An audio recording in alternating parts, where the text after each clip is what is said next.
रक्ताच्या तिरकांड्यावर इकडे भयानक दृश्य होतं आणि बंगालमध्ये ते तरुण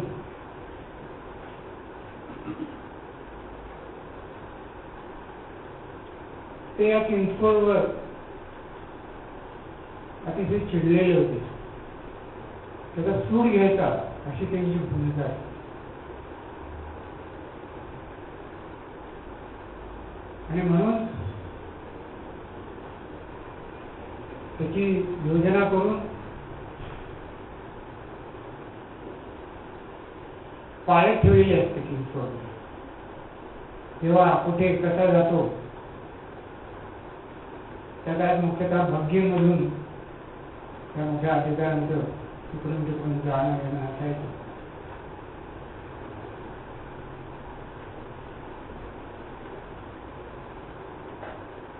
आणि एके दिवशी त्यांना बरोबर संधी मिळाली. तरी ते हस्तध्वम म्हणजे हातात घेऊन फेकायचे असे जे बॉम्ब म्हणतो ते मिळवले आणि ती जिल्हाधिकाऱ्याची बग्गी कुठली अमुक अमुक असं म्हणून फेकायला प्रचंड धमाका उडतो. प्रचंड धूर, सगळी धावाधाव. ही घटना उद्याला घडलेली आहे. 30 एप्रिल 1908.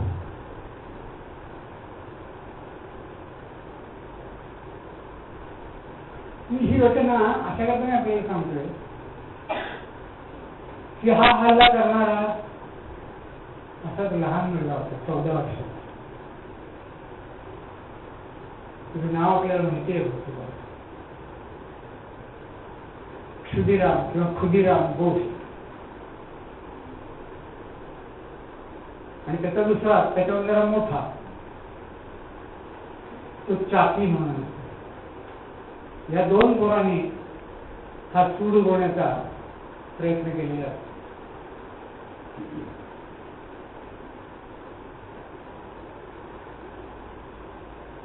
पण योगायोग असा असतो की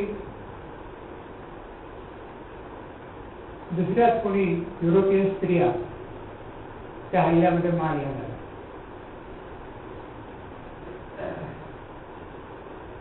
आणि मग शोधाशोध सुरू होते.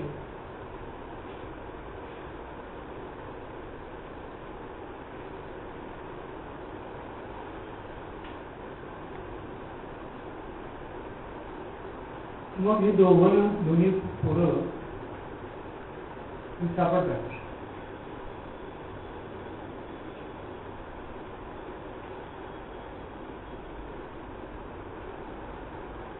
तो खटला भेटला होऊन 10 मेला फाशी होती खुदिराम बोस. ते आपण फार दुरून बघतो महाराष्ट्रातून. तिथे फाशी दिल्यानंतर त्यांचं जिथे दहन करतात त्या जागी असा खड्डा पडतो. कसा तर बंगालमधले लोक ती रक्षा आपापल्या घरात डबीमध्ये घेऊन जाऊन देवाच्या पूजेमध्ये ठेवून त्याची पूजा करायला.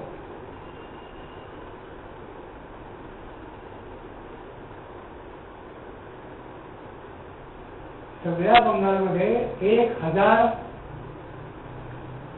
या क्रांतिकारकांच्या संघटना, त्यांची केंद्र, अनुशीलन समिती या काम करत असतात. या सगळ्या अनुशीलन समितीच्या प्रेरिका म्हणजे भगिनी मिळेल. ही घटना घडली त्यावेळेस त्या नव्हत्या इथे, हिंदुस्थानात नव्हत्या. तिकडे लंडनमध्ये होत्या.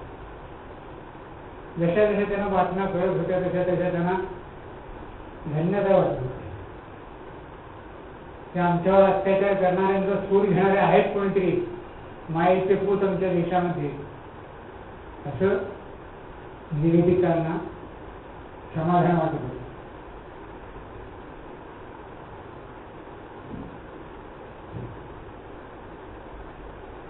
भगिनी निवेदिता असं नाव म्हणून आपण सगळ्यांना ऐकलेलं असतं. तुमच्यापैकी काहींनी निवेदितांचं चरित्र वाचलेलं असेल. त्यामुळे ते सगळं चरित्र काही आपल्याला सांगितलं पाहिजे असं नाही, पण असं ध्यानात ठेवलं पाहिजे की ही अतिशय तरुण मुलगी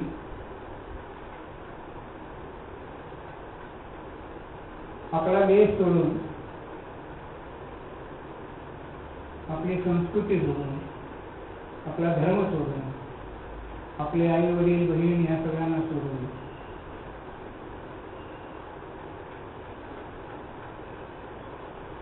हिंदुस्थानात येते. विवेकानंद तिला नाना प्रकारे पत्रातून कळवत असतात की अरे आमचा देश नाही जायचा तुला वाटतो असं नाहीये, भयानक उष्णता असते, अरे चिकचिकाट, कलकत्ता म्हणजे काय बंदर आहे, त्या ठिकाणी यायचं म्हणजे काय सोपं नाही आहे. तुम्ही शीत प्रदेशात राहिलेले लोक, तुम्हाला हे काही परवडायचं नाही.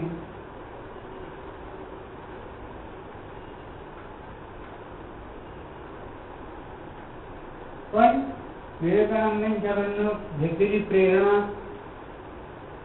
ही मार्गारेट नोबल यांना स्वस्त बसू देत नाही. त्या हिंदुस्थानामध्ये येतात.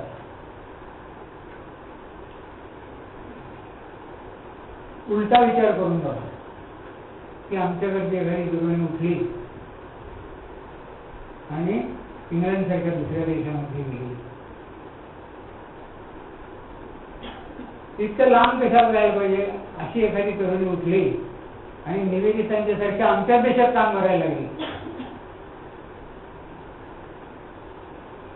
विवेकानंद तर असं म्हणतात की नाही ना, आमच्या देशामध्ये परिस्थिती नाही आहे अशी, पण मला महिला कार्यकर्तीच पाहिजे आणि ती अशी सिंहिणी पाहिजे आणि ती मिळाली अशी आयरिश रक्ताची. आणि तिने ह्या सगळ्याचा त्याग केला नाही. अर्थात तिथे सोपं नाही आपला देश सोडणं, आपला धर्म सोडणं. म्हणजे जमिनीची ओढ असते माणसाला, जन्मभूमीची ओढ असते, ते सगळं सोडायचं. आणि इकडे आल्यानंतर मग विवेकानंद तिची म्हणणं एका अर्थाने चाचणी घेत असतात, तिला प्रश्न विचारत असतात, कुठला ध्वज तुला अजूनही प्रिय वाटतोय. एकदा ती म्हणाली युनियन जॅक. युनियन जॅक म्हटल्यानंतर नाही अजून काही तिचं चांगलं भारतीयकरण झालेलं नाही. एवढे भयंकर परिश्रम निवेदितांच्या करता विवेकानंदांनी घेतले आहेत ह्या सगळ्या गोष्टींचा त्याग करण्याकरता.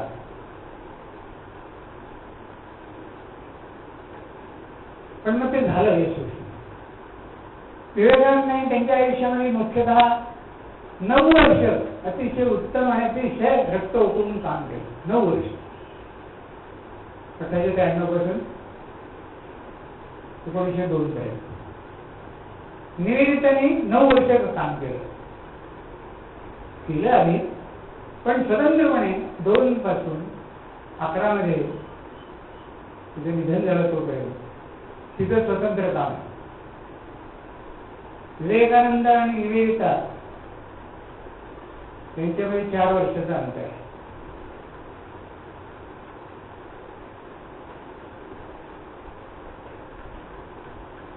तरी 63 आणि 67 अशी जन्माची वर्ष आहेत.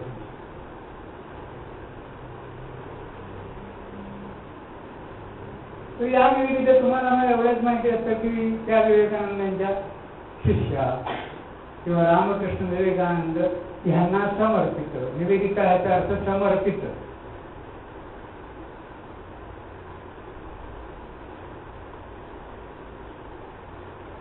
कोणाला समर्पित? आधी म्हणे रामकृष्ण आश्रम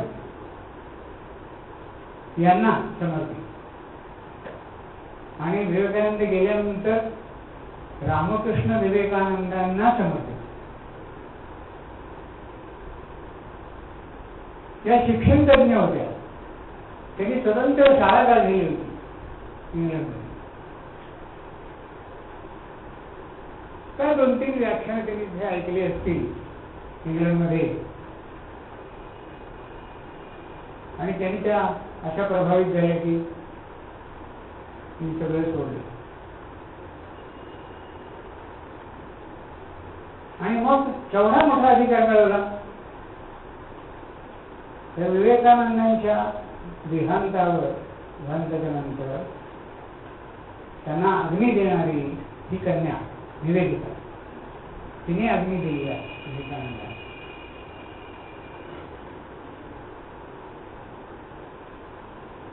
आणि विवेकानंद जे कसे वागलेले आहेत, त्याने असं म्हटलेलं आहे, एका पत्रातच म्हटलेलं आहे की तुला मी घडवलं असेल तर तू नाही शो जा मग, आणि तुला जर रामकृष्ण यांनी बनवलेलं असेल, तर जगन्मातेनं तुला घडवलं असेल, तर मग तू आयुष्यभर काम. म्हणजे काय भूमिका आहे? व्यक्तिनिष्ठता नाही, कार्यनिष्ठता आहे. विवेकानंदांचं अतिशय प्रेम आहे विवेकांच्यावर. त्या प्रेमाबद्दल सुद्धा विवेकानंदांची अनेक पत्र आहेत. तसं प्रेम असलं पाहिजे तरी येत नाही की तुमचे अनुयायी जे असतात त्यांनी त्यांचं सगळं प्रेम तुम्हाला अर्पावं, पण तुम्ही मात्र तसं कधी करता नाही तेव्हा. का तर तुम्ही जर समजा असं आपलं सगळं प्रेम कोणा एकाला दिलं तर संघटना कशी होईल. पण ते जे अनुयायी आहेत आपले, त्यांनी मात्र सर्व आपलं प्रेम आदर सगळा हा भाव हा पूर्णपणे तुम्हाला समर्पित केला. आणि निवेदिता तसे आहे.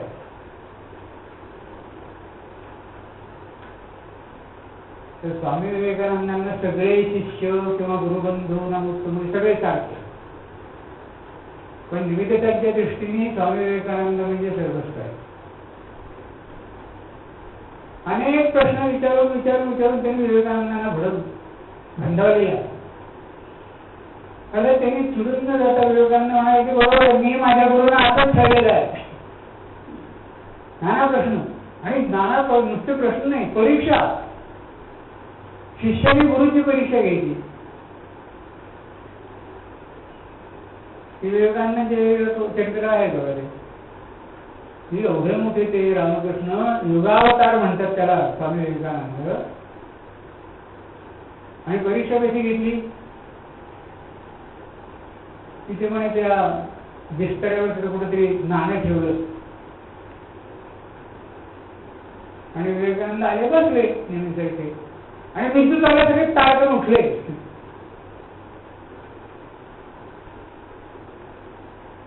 आणि मग विवेकानंदांची खात्री झाली की बाबा ते काय वेगळं आहे ना, हे नाणं काही कुठे दिसत नाही आपल्या डोळ्याला, आपल्या गुरुंना त्याचं नुसतं अस्तित्व तिथलं हे सुद्धा सोसत नाही. काम कांचन मुक्ती याचा अर्थ हा. आणि हे नुसते बोलाचे शब्द आहेत का हे खरंच आहे, अशी परीक्षा विवेकानंदांनी आपल्या गुरूंची घेतली. निवेदितांनी पुष्कळ अरवे तिरवे असे प्रश्न विवेकानंदांना विचारलेले आहेत. विवेकानंदांनी त्यांना अनेक पत्र लिहिली आहेत, मगाशी बाळा ऐकलंच आहे.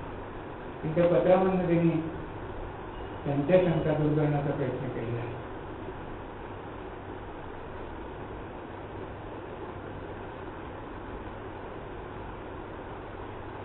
आज जेव्हा बघतोय की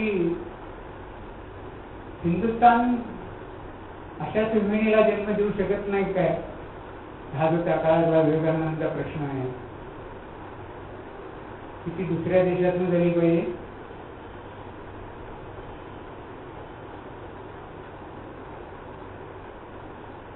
तर तुम्हाला असं दिसेल की असा प्रयत्न विवेकानंदांनी बंगालमध्ये केलेला आहे की कोण अशा बुद्धिमती तेजस्वी अशा युवती आहेत की ज्यांच्याकडनं आपण अशी अपेक्षा करू शकू. आणि मग त्या रवींद्रनाथ ठाकूरांच्या घराण्यात अशी त्यांची भाषिका काहीतरी ती असं काही काम करेल का, असा प्रयत्न तरी करून पाहिला आहे. परंतु नाही, ते जमलं नाही. आणि म्हणून शेवटी निवेदिता इंग्लंडमधूनच तिथे यावी लागली.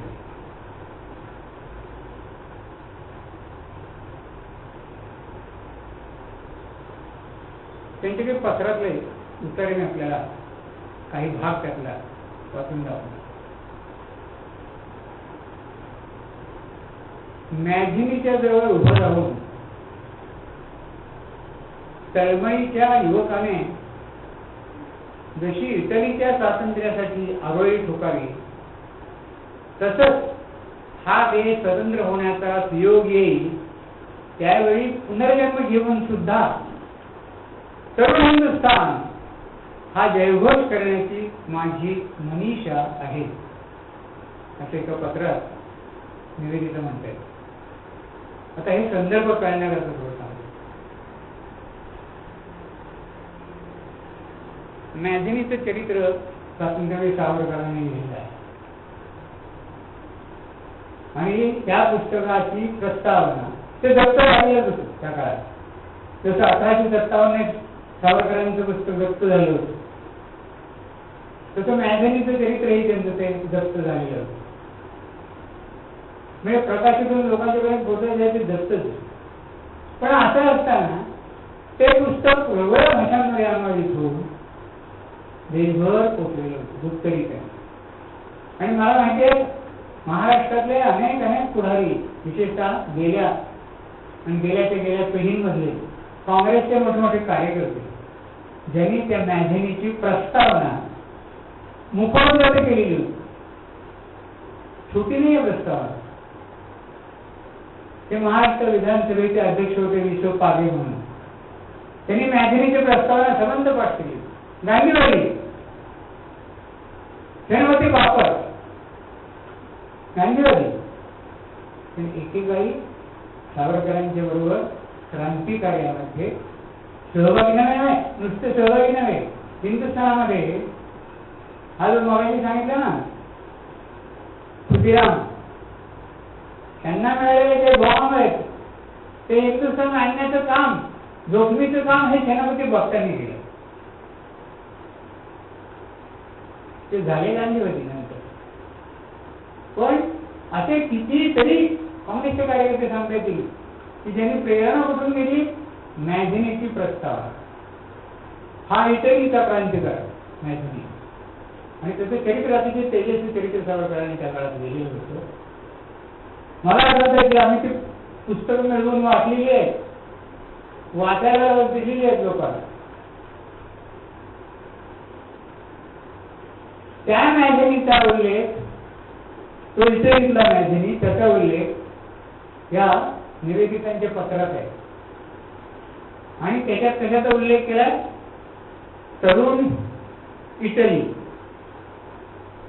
म्हणजे मॅजिनीच्याकडनं प्रेरणा घेऊन त्याच्या भोवती जे सगळे तरुण जमा होत असत, त्याच्या तरुण इटलीची गर्जना करत असत.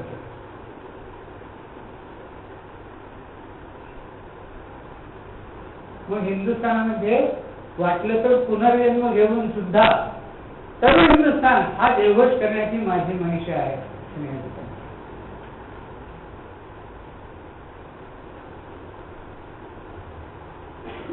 निवेदिता जरी गेल्या तरी निवेदितांनी जे ठेवलेलं आहे ते अजून आपण वापरण्यासारखं असं पुष्कळ जण. त्यातलं हे एक आहे अस्मिता, म्हणजे जी आमची आमच्याजवळ असायला पाहिजे ते आमच्यामध्ये उत्पन्न करण्याकरता म्हणून निवेदितांनी जे प्रयत्न केले ते बघण्याचे. ही तरुण मुलं सगळी निवेदितांची भूती असतात, कारण त्या अनुशीलन समितीमध्ये ही तरुण मुलं असायची आणि त्यांची प्रेरक शक्ती म्हणजे ही निवेदिता. कुठले तरी सामने असे खेळणं चाललेलं होतं आणि जिंकल्यानंतर काय ओरडायची बद्दल किती थोडी ती घोषणा ऐकली आणि तिरपावट ओरडला निवेदितांनी आणि गप्पा केलं सगळ्या. तुमचे आई बाप काय तिकडचे इंग्लंड मधले आहेत काय? सगळ्या मुलांना काही कळलं काय म्हणायचं मग. म्हणजे काय म्हणायचं म्हणजे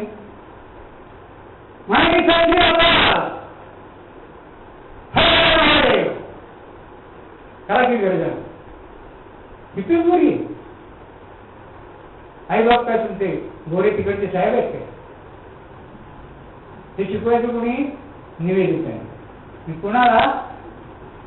आम्हाला. त्यात बदल नाही झालेला. बदल नाही झाला म्हणजे इतका की हॅपी बर्थडे टू यू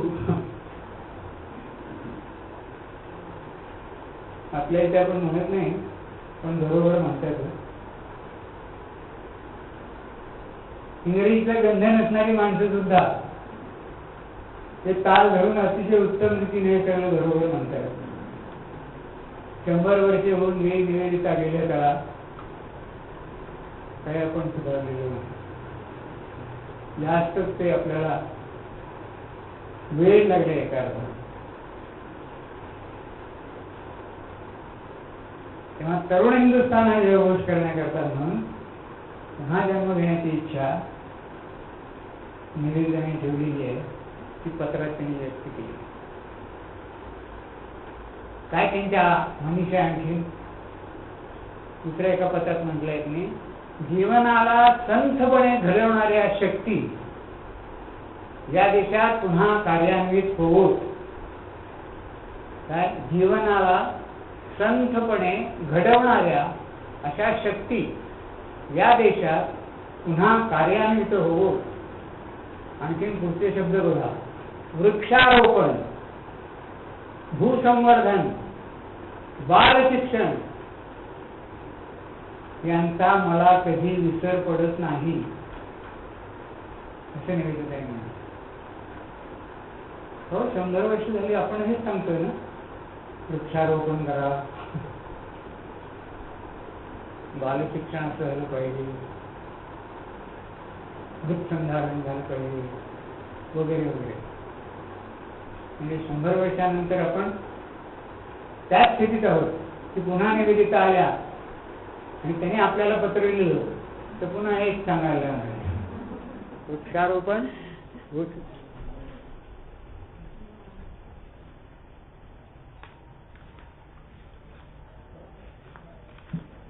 सुरू करायला वेळ लागेल.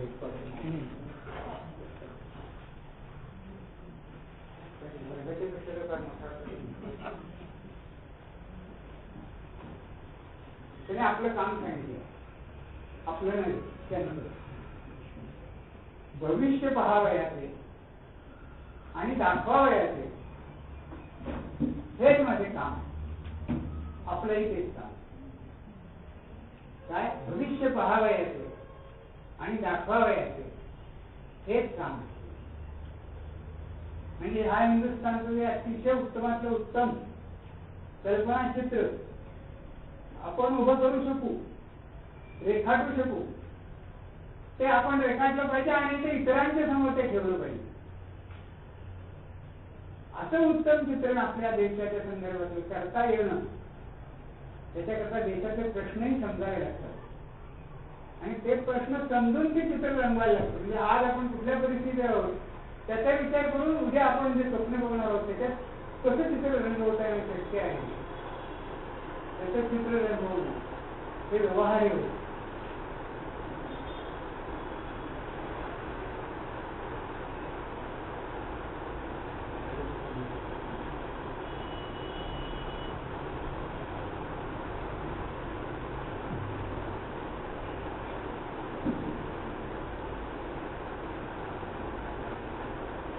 मला त्या खुदिरामची आठवण केली आपण. तो म्हणे भगवद्गीता हातामध्ये घेऊन पाठाव कर.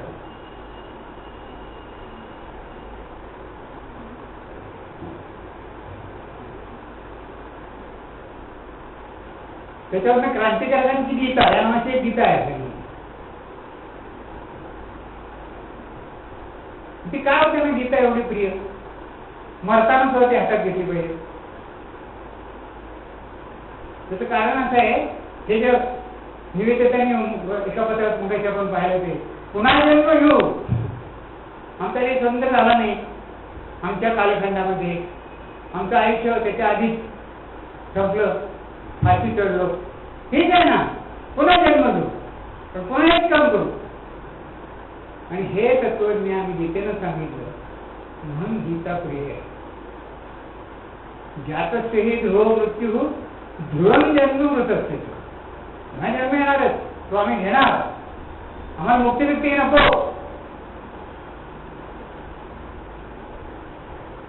एका पत्रामध्ये निवेदिता सांगतायत गीता आणि खड्ग तलवार, गीता आणि खड्ग धारण करणारे असे खरे क्षत्रिय व्हा. एका हातात गीता आणि एका हातामध्ये तलवार घेतलेले असे खरे खुरे क्षत्रिय व्हा. तुमचं आराध्य दैवत एकच असू दे, भारत राष्ट्र. तुमचं आराध्य दैवत हा हिंदुस्थान. खरे खरे बंगाली व्हा, खरे खरे हिंदू व्हा, खरे खरे भारतीय व्हा.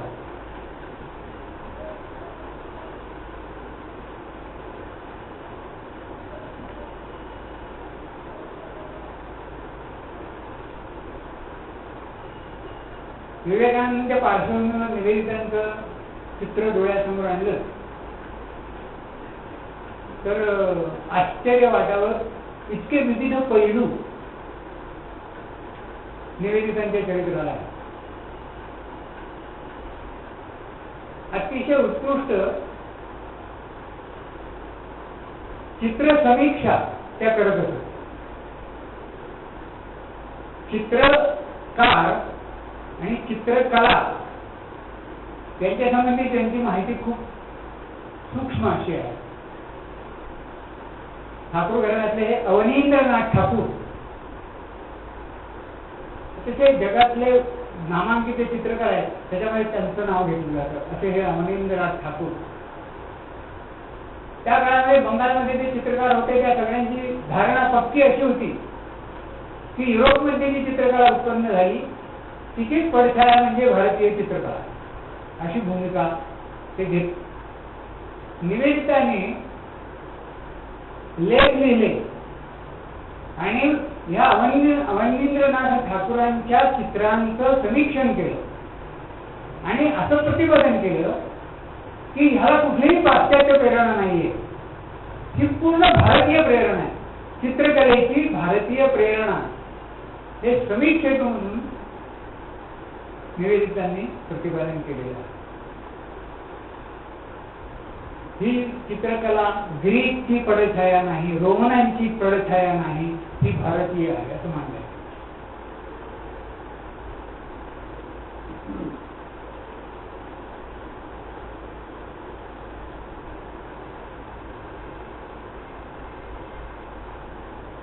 त्याच काळामध्ये ओकाकोरा नावाचे जपानी कलावंत हिंदुस्थानात आले. विवेकानंद त्यांचा चांगला संबंध आहे. ओकाकोरा त्यांनी एक शिल्प घडवलं, अतिशय सुंदर असं शिल्प बनवलं. आणि हे शिल्प कुणाचं तर नंतरच्या काळात अनेकांनी भाष्य केले त्याच्यावर. असं म्हटलं हे निवेदितांचं शिल्प आहे. कोणी केलंय? त्या जपानी कलावंतांनी केलं, ओकाकोरा.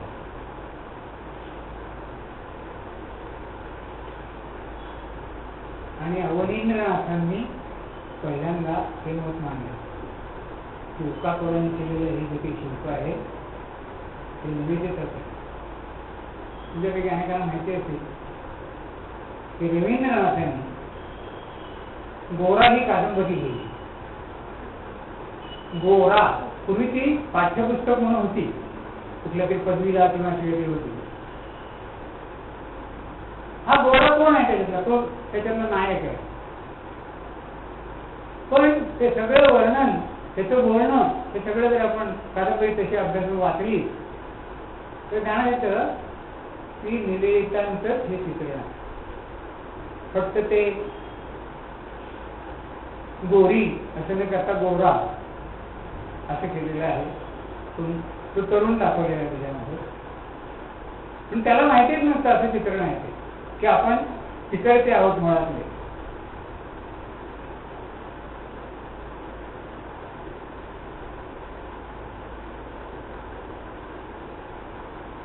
तर मग ते रवींद्रनाथांचं ते पुस्तक वाचून अनेकांनी अनेक अभिप्राय दिले. तर त्या कादंबरीतली ते जे पात्र आहे गोरा, त्यातलं ते तो लिंगभेद वगैरे काढून टाकतात. तर मग अवनींद्रनाथांचं म्हणणं असं होतं ही महाश्वेता आहे, महाश्वेता असं निवेदितांना म्हटलेलं आहे.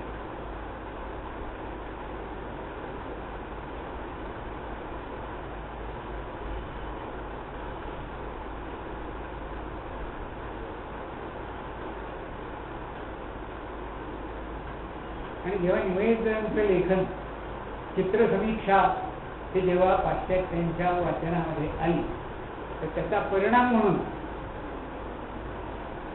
इंग्लंडमधले चित्रकलेतले लेखक हे भारतीय चित्रकलेच्या टीकाकारांना परत परत उत्तरं द्यायला लागले, त्याला आधार निवेदितांच्या लेखनाचा घेऊन की हिंदुस्थानातली चित्रकला ही खास हिंदुस्थानची चित्रकला आहे, ग्रीक किंवा रोमन अशी ती नाही.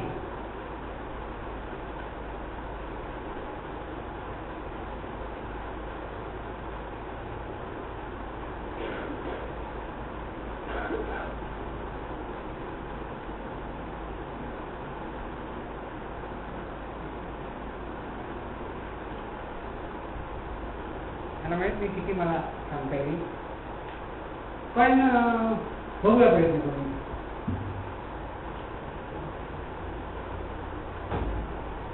तर त्या काळामध्ये बंगालमध्ये ही दिग्गज मोठी मोठी मंडळी, त्याचा आपण आता उल्लेख केला रवींद्रनाथांनी. थोडक्यात सांगायचं तर रवींद्रनाथ हे नोबेल पारितोषिक मिळवू शकले. त्यांची गीतांजली ही गाणी, त्याच्यामध्ये निवेदितांचं श्रेय आहे. हे त्या गीतांजलीचं लेखन केव्हाच झालेलं होतं, 13 साली त्यांना वाटतं नोबेल मिळालं. पण त्याचे उत्तम इंग्रजी अनुवाद, हे काही अनुवाद हे निवेदितांचे. आणि पाश्चात्य जगतात नोबेलचे जे परीक्षक असत त्या लोकांना हे काय आहे, कारण ही भारतीय कल्पना आहे. गीतांजलीतली जे काही सगळे तत्वज्ञान आहे, भाव जे त्याच्यातले आहे ते भारतीय आहेत. तर ते पाश्चात्य लोकांना, पंडितांना ते समजायला सोपे नाही. तर ते त्यांना समजावण्याचं काम हे निवेदितांनी केलेलं आहे. आणि त्यामुळे रवींद्रनाथांचे आणि निवेदितांचे खूप संबंध होते. खूप सहाय्य निवेदितांचं हे रवींद्रनाथांना झालेलं होतं. जगदीशचंद्रांचं असंच आहे बघा. जगदीशचंद्र बोस जगविख्यात झाले त्याचं कितीतरी श्रेय निवेदिता नाही. त्यांचं एक पुस्तकच म्हणजे निवेदितांनी लिहिले, टिप्पण त्यांच्यावर लेखन सुरुवात तिने केलेली आहे जीवशास्त्राच्या वनस्पतीशास्त्राच्या. आणि त्यांना बरोबर घेऊन जाऊन ती युरोपामध्ये त्यांची व्याख्याने घडवून आणली.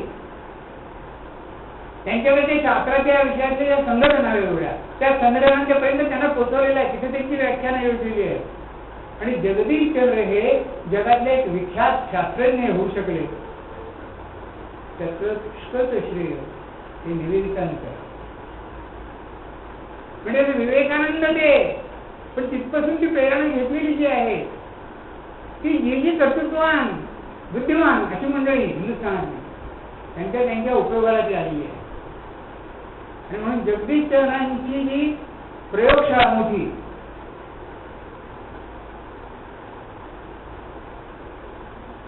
त्याच्यावर निवेदितांचं खास आवडतं असं चिन्ह हे बसवलेलं आहे.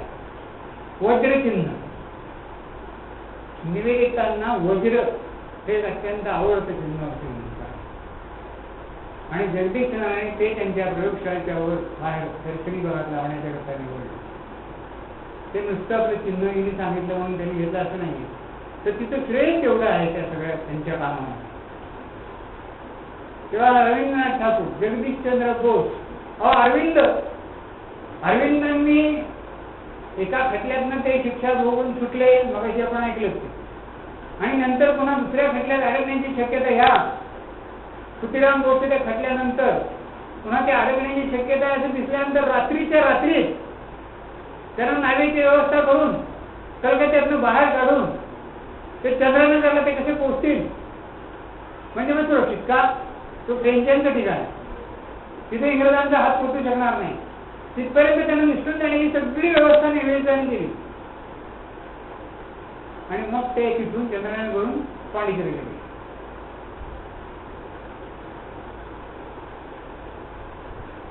तेव्हा अरविंद असोत, जगदीशचंद्र असोत, रवींद्र असोत, जी जी मोठी मोठी माणसं आहेत या सगळ्यांना निवेदितांची मदत झालेली आहे. अहो ती मदत करणं ही छोटी गोष्ट नाही. तिची बौद्धिक पातळी ती अशा उंचीची होती म्हणून जगदीशचंद्रांची टिपणं उघडून ती लेखन करू शकत होती. अवनी व्यासांची चित्र बघून त्याच्यावर समीक्षण घेऊ शकत होती.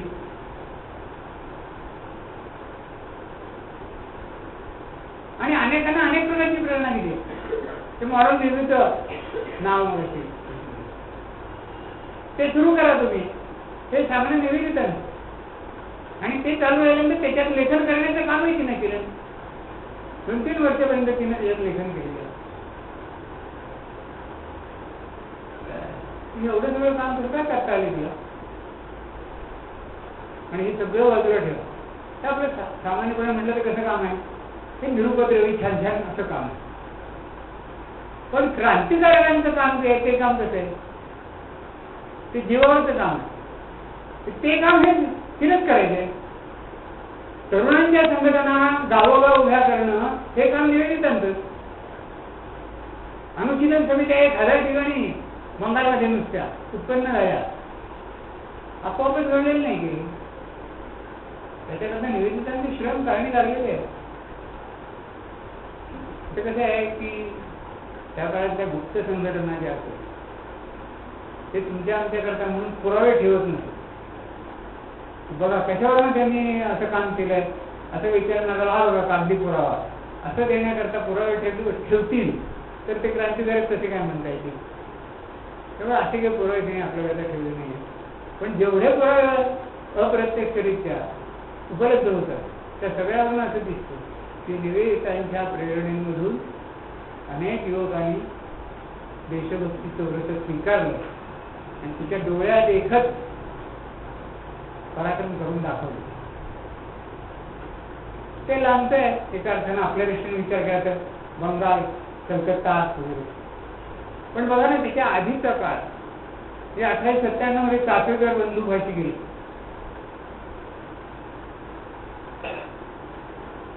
त्यांची आई वृद्ध तिला भेटायला म्हणून निवेदिता महाराष्ट्राला गेली. चाफेकर बंधूंच्या आईला त्यांनी येऊन भेटावं इकडे, असं काय हो विषय? अहो या देशाकरता म्हणून जे फाशी गेले 1, 2, 3 भाऊ, ते केवढे मोठे, आणि त्यांना नाही भेटायचं तर कुणाला भेटेल? त्यामुळे निवेदिता महाराष्ट्रात आल्या आणि त्या चाफेकरांच्या मातोश्रींचं त्यांनी सांत्वन केलं.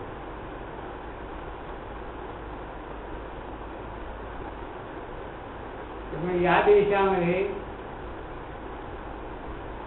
म्हणजे विवेकानंदांची काय अपेक्षा की ती मुलींची एक शाळा, ती शाळा तुम्ही चालवा.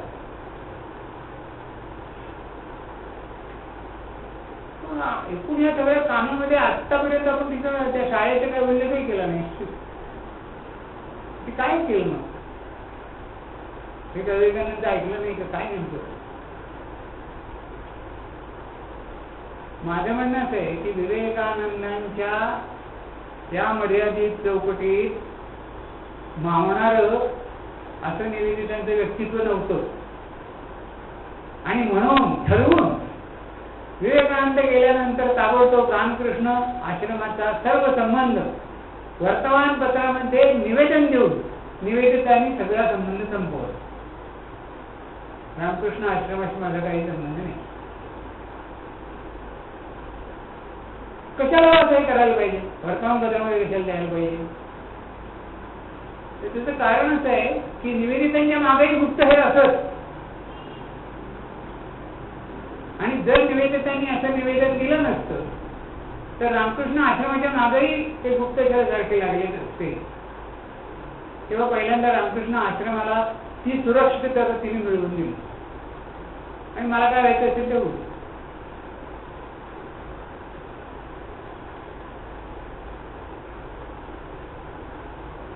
हिंदुस्थानची कर घ्यायची म्हणजे केवढी टोकाची. त्या कर्जतला तिने खोटं ठरवलं वर्तमानपत्रामध्ये लेखन करून. तो तिकडे काहीतरी त्या आग्नेयाच्यामध्ये गेलेला होता आणि हिंदुस्थानच्या बद्दल निंदारंजक अशा बरोबर काहीतरी त्यांनी तिथं भाषण होते. तर सप्रमाण वर्तमानपत्रामध्ये पत्र लिहून हा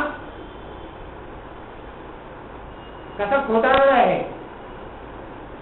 कर्जन हा कसा खोटारडा आहे, हे तिनं वर्तमानपत्रामध्ये सप्रमाण असं लेखन करून सिद्ध केलं. म्हणजे बघा, हिंदुत्वाचा सगळ्यात जास्त अभिमान या मुलीने ठेवला.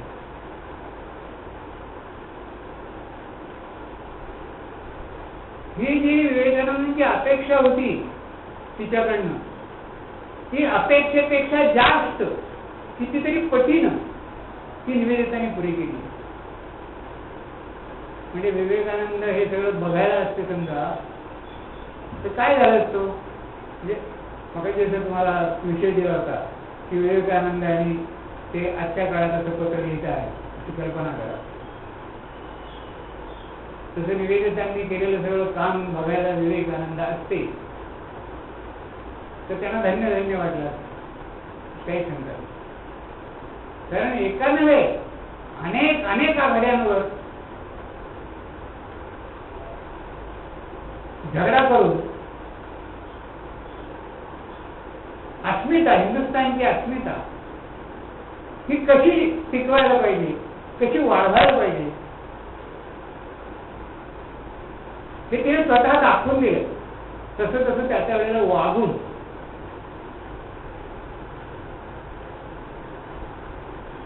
गुजरातमध्ये गेलेले होते आणि गायकवाडांचे ते संस्थान वडोदरा, त्यांना ते खाशेराव जाधव म्हणून कारभारी होते. ही आधीची गोष्ट आहे बघा. म्हणजे अरविंदही महाराज त्यावेळेस तिकडे होते, त्यांच्याकडे जाणार होत्या. तिथे पहिल्यांदा त्यांची ओळख होती. ते जाता जाता रस्त्यावरून असे ते निघाले असताना एक इमारत दिसली आणि महाविद्यालयाची अशा इमारत बांधली होती. ते जाधव सांगत होते ते बघितलं निवेदिताने आणि निवेदिताने असं बघितलं खरं म्हणले रद्द काम केले. रद्द काय केलं म्हणून ठोकळ्यावर काय त्याला काय शिल्प म्हणायचं काय म्हणायचं.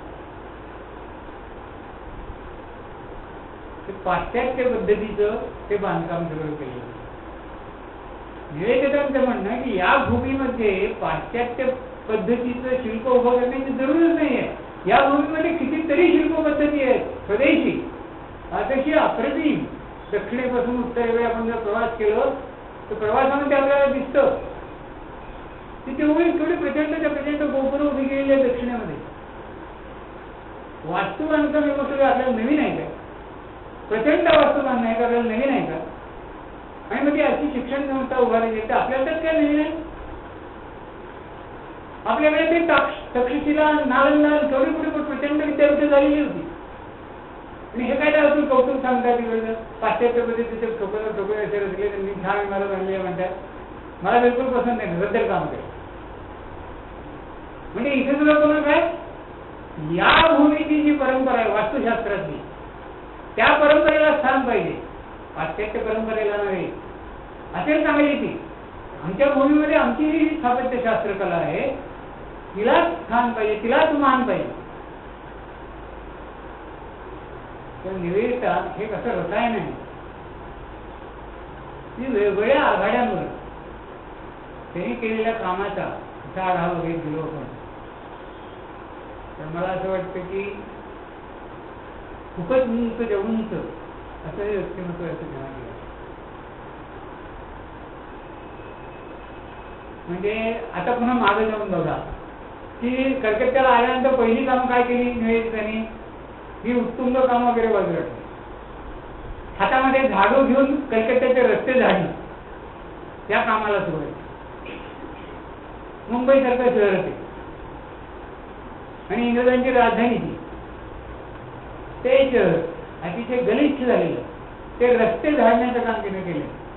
तिला महाकर्ता म्हणून कौतुक तिचं केलेलं आहे. काय करते? रस्ते झाड.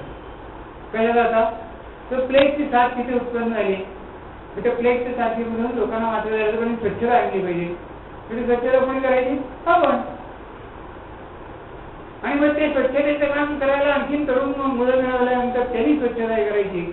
आणि मग हिनं बरोबरीनं घराघरात आणि झोपडीत जायचं आणि आजारी कोण कोण आहेत त्यांची चौकशी करायची. एका झोपडीमध्ये गेली असताना एक लहान मूल तिला ते प्लेगची लागण झालेली असते आणि ती त्या घरात जाऊन मांडी घालून खाली बसून त्या मुलाला मांडीवर घेते आणि तिच्या मांडीवर ते मूल दगावते. हे कसं काय चित्र दिसते तुम्हाला बघा.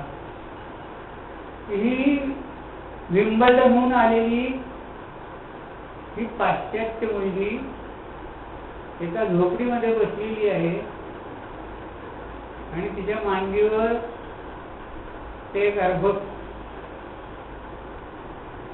प्राण सोडत आहे. म्हणजे ही सगळी निवेदितांच्या परीक्षेच्या काळातली कामं तिनं केलेली आहे. आपण सामान्यपणे असं नाक धरून ज्या वस्त्यांमधून जातो अशा वस्त्यांमधनं ते नाक धरायला लावणारी जी परिस्थिती आहे ती परिस्थिती पाळत करता म्हणून निवेदिता फिरले आणि लोकांना मदत करण्याकरता म्हणून काय वाटते ते करायची तिची तयारी.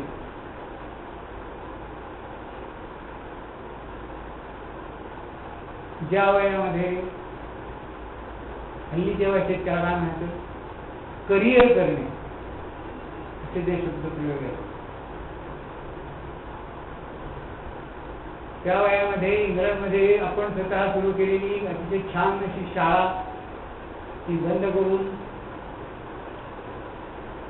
आपलं ते धर्मगुरूंचे म्हणजे धर्मगुरू तिथे वडील ते घर सोडायचं आणि हिंदुस्थानात यायचं आणि ही असली कामं करायची. नाहीतर आम्ही सामान्यपणे आपणही मुंबईमध्ये गेलो किंवा कलकत्त्याला गेलो तर तिथल्या त्या चिकटिकाटामध्ये नको होऊन जातात. जरा तुलनेने विचार करून बघा किंवा शीत अशा त्या हवामानात राहणाऱ्या निवेदितांना कलकत्त्यामध्ये हे सगळं रस्ते झाडताना आणि ते झोपड्यात नाही येताना कसं कसं होत असेल, काय झालं असेल. आमचे एक मित्र जे आता कॅनडात राहत आहेत, झाली मागची म्हणजे प्रबोधिनीच्या स्थापनेपासून ते तिकडे गेले, तिकडेच आहेत. एकदा मध्यंतरी प्रयत्न केला त्यांनी हिंदुस्थानात राहूया म्हणून. अरे 7-8 महिने राहिले म्हणजे नाव नाही जमत नाही आम्हाला. मग ते आम्ही परत जाऊ गेले, परत तिकडे जायचं. त्या आम्हाला याच मातीत जन्माला आलेले आम्ही, आम्हाला इथे पुन्हा येऊन राहणं हे अवघड होतंय, अशक्य वाटतंय. आणि अशाची ही मुलगी तिकडे जन्माला आलेली इथे येते आणि इथे ते ठेवते.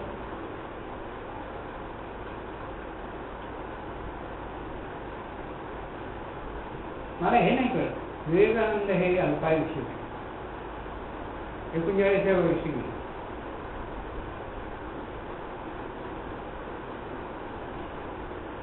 पण मग ते त्यांची पत्र वाचली म्हणजे ध्यानात येते की बाबा ह्यांना ते दिसतंय की मी फार जगणार नाही, असं पत्रातूनच लिहिलेलं आहे.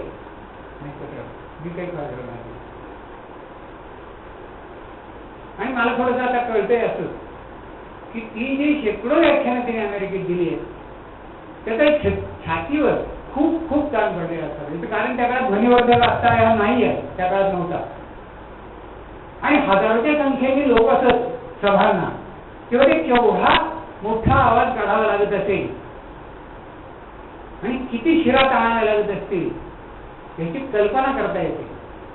आणि त्यामुळे अर्थात ते एकमेव म्हणत नाही मी, पण एक महत्वाचं कारण ते असावं. आणि ते त्याला पुरावा म्हणजे त्यांच्या अनेक पत्रात ते त्यांनी म्हटले की मी आता फार थकून गेले, मी आता फार थकून गेलो. पण थकायचं कारण काय मुख्यतः तरी 8 दिवसाकाठी 2-3 व्याख्याने दिल्यानंतर, आणि ते काय व्याख्यान म्हणजे काय आपल्या प्राध्यापकांनी वर्गामध्ये वर्षानुवर्ष दिलेला एखादा जो पाठ असतो तसला काही प्रकार नाही. तर त्या ठिकाणच्या परिस्थितीला आवश्यक असणारं असं सगळं नवीन नवीन काहीतरी प्रतिपादन त्यांना करायचं. ते सगळं करता करता विवेकानंद 39व्या वर्षी गेले.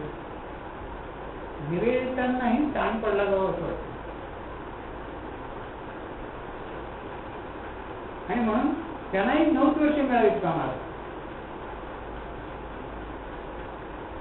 पण 9 वर्ष मिळाली तरी काम असं केलं की आम्ही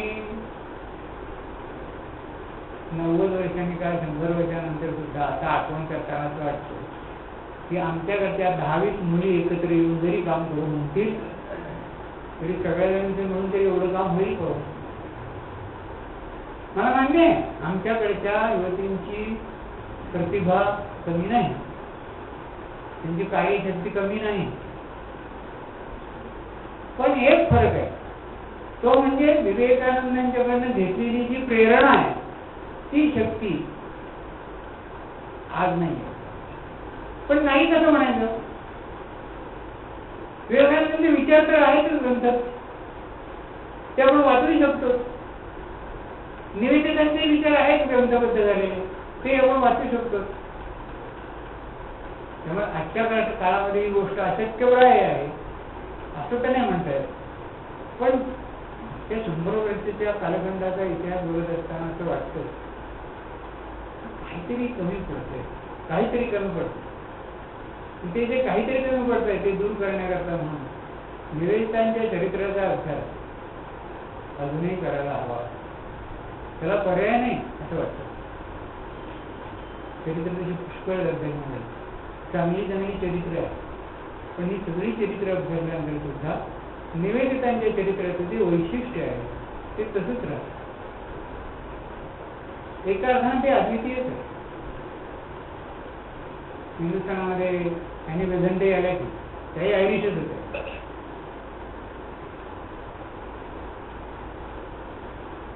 त्याही अशाच राहिल्या, गंगेच्या काठी राहिल्या.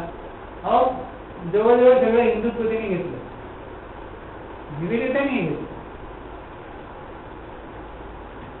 खरंच केव्हा त्या सकाळी तुम्ही ते पत्र वाचले ते शिवासाहेब दृष्टांत ते काही जमण्यासारखं नव्हतं. निवेदितांनी मात्र हे हिंदुत्व जागृत करण्याकरता म्हणून सगळं आयुष्य होतं. आपण ती चरित्र लिहिली. ते चरित्र अनेक दिवस असं डोक्यात होतं आपण.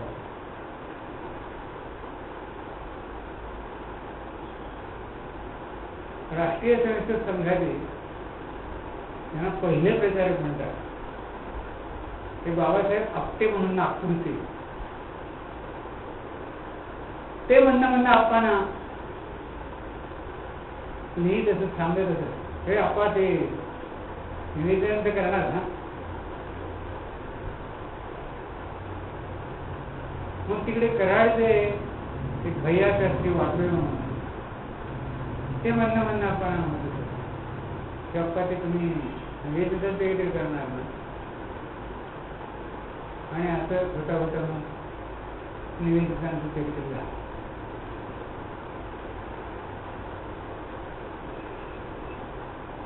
किंवा स्वामी विवेकानंद चरित्र आणि नंतर निवेदितांचं चरित्र यांचा अभ्यास प्रबोधिनीमध्ये आपण करतो.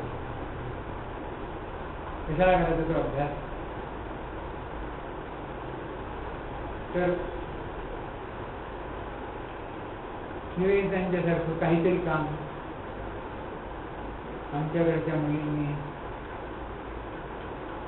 करून दाखवावं, त्याच्याकरता पेटून उठावं. म्हणजे बुद्धिमत्ता कमी नाही यात काही शंका. काय कमी आहे? मला असं वाटतं प्रेरणा कमी आहे. ती प्रेरणा जर आपण वाढवू शकतो कुठल्याही मार्गाने तर मग निवेदितांच्या पेक्षा अधिक प्रतिनिवेदिता म्हणता येईल असं काम हे उभं राहू शकेल असं मला वाटतं.